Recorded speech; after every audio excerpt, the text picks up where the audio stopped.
The Arc'teryx Blade 28 is a 28-liter backpack that uses some great materials and craftsmanship throughout. Plus, our content strategist Hannah has been testing this thing for a little bit over a month, so excited to dive in and share all of our thoughts with you. I'm Tom, the founder of Pack Hacker, and we love helping people optimize their travel experience with guides and reviews just like this one. So if you're new to the YouTube channel, consider subscribing. Let's jump right into the Arc'teryx Blade 28 review.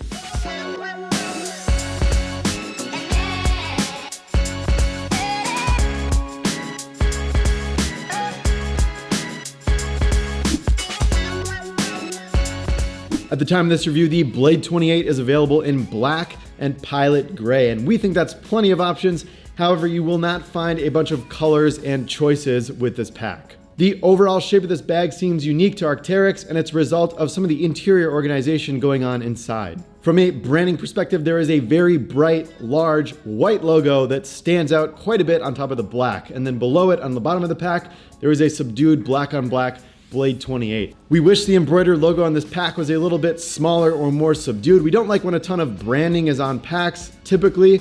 However, nobody would then know that you have an Arc'teryx pack, which sort of defeats the purpose, right? On the back panel, there is a pressed logo and the foam padding as well. We think it looks pretty good. However, beauty is always in the eyes of the beholder. So we polled our audience over on Instagram to see what they thought. Be sure to go ahead over and follow @PackHacker there if you want to be involved in future polls. I know we'd certainly appreciate it, and we would love to have you help us create content on this channel. From a materials perspective, we got two different blends of nylon, one in the exterior of the pack and then one as the interior liner. There's polyurethane for additional weather resistance and durable Woojin hardware that's used on the interior key clip. Plus some smooth zipping reverse coil YKK zippers and a couple of different weights depending on the pockets in the area of the pack that the zippers cover. The Blade 28 is made in Vietnam. However, Arc'teryx produces gear and bags all over the globe. This list includes Canada, the US, China, Vietnam, Bangladesh, Myanmar, the Philippines, Indonesia, Cambodia, El Salvador, and Romania. That list is massive. Our friends over at Carryology have done a full tour of the Arc'teryx Arc 1 headquarters in Canada. So be sure to go check out that article if you want to get into the nitty-gritty of how some of their factory and production process works.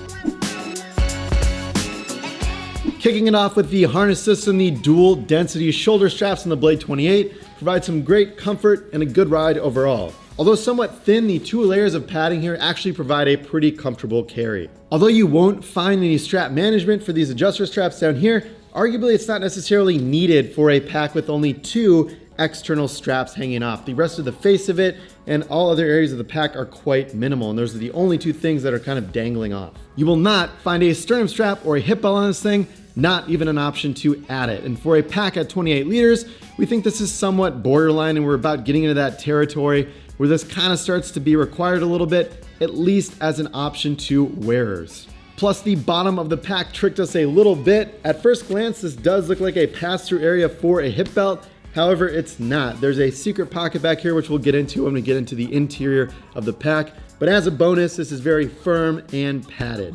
Speaking of padded, there's some nice dense padding that's going on in the back of this bag, and there's a frame sheet inside that provides some structure, a little bit stiffer than other bags we've seen.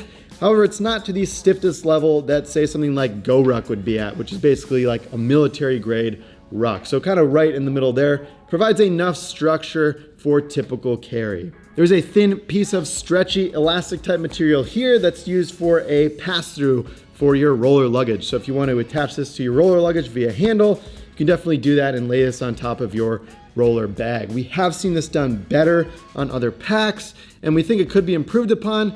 However, it still works even if it is a little bit loose. One other usage and a bit of a hack for the stretchy material here, it can be used to sort of stuff these shoulder straps away if you want to keep everything a little bit tighter and more compact. There are ample and large size grab handles on the top and the wearer's right-hand side of this pack. These are definitely a win. They are very long and highly grabbable, plus they still manage to maintain a low profile. So great design thinking there. Creates a highly grabbable pack from 2 out of the 4 sides. The rest of the exterior is quite minimal, and overall there's not a ton going on outside of this pack, and we love that. One other thing to mention is that there's no exterior compression system.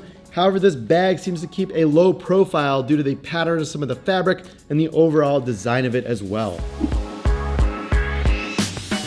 Kicking it off with the secure pocket on the back of the frame sheet, this thing is about the height of an iPhone Plus size. So that's right in the back here. It's the most secure pocket on the pack.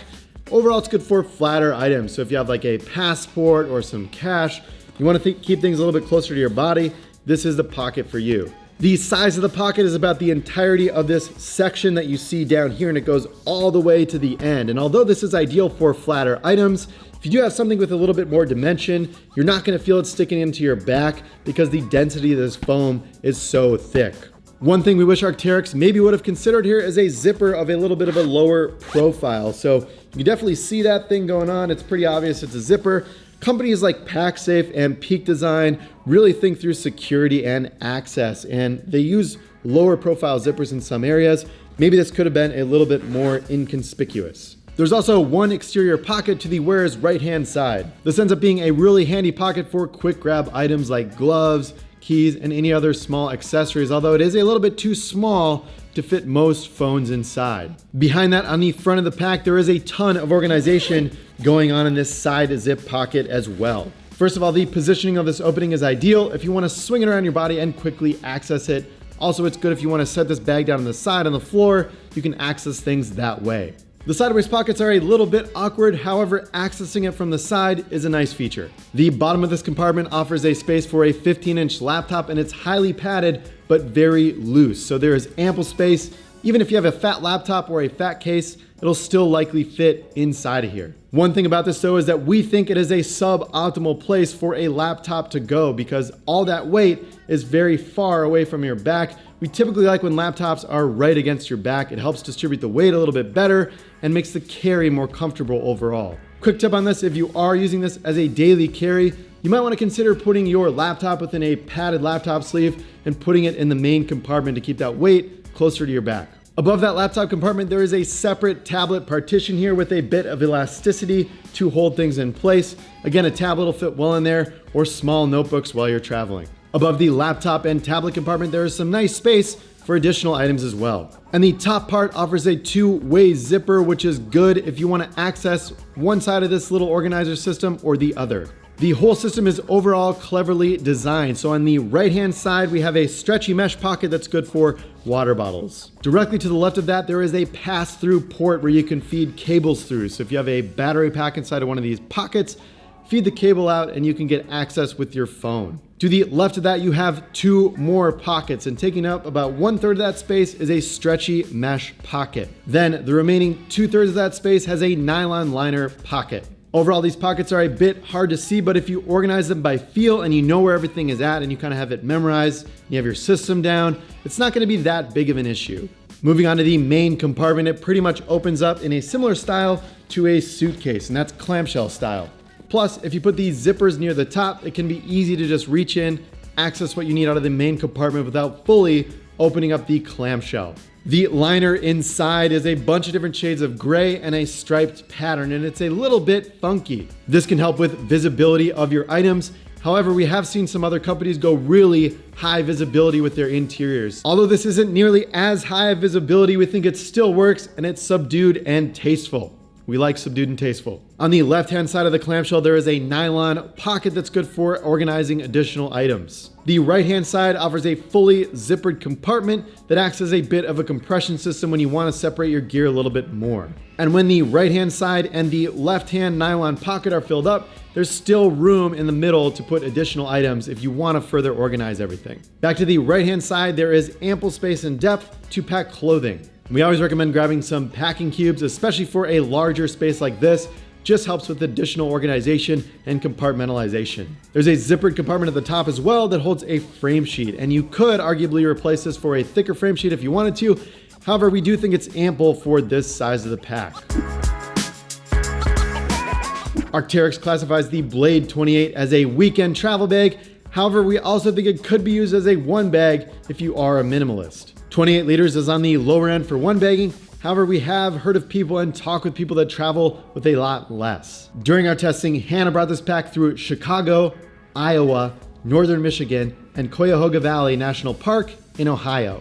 So far, we have not seen any scuffing or durability issues, and no dirt on it either. Arc'teryx does recommend just using some water to wash off the exterior of the pack if some blemishes and dirt spots start to show up.